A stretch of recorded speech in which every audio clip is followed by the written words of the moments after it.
Hey y'all, this is my video on my favorite passion, football. No, not this football with the balls and the goals, but the American football with the oval balls and the uprights. Now, to understand why I and other people love football, we have to dive into the history of it. The game really spawned off rugby in the late 1800s. One pioneer who innovated the game was Walter Camp, who was a famous rugby player at the time. He was a great spokesperson for the game and gave it its new name. The first ever game was between Rutgers and Princeton on November 6, 1869.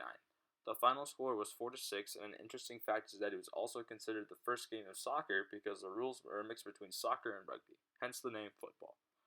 After some rule changes and dispersion around the country, the NFL was kicked off, if you will, in 1920.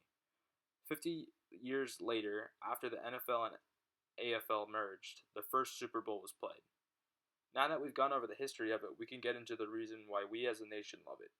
The camaraderie of the sport is certainly undeniable, and the feeling you get when you are on a team or cheering in the stands is uncopyable.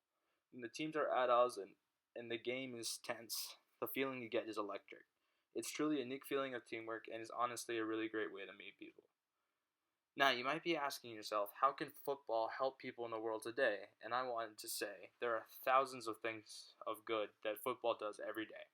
This includes NFL Play 60, the organization that brings big players to random areas and schools and helps them to learn that staying active is important.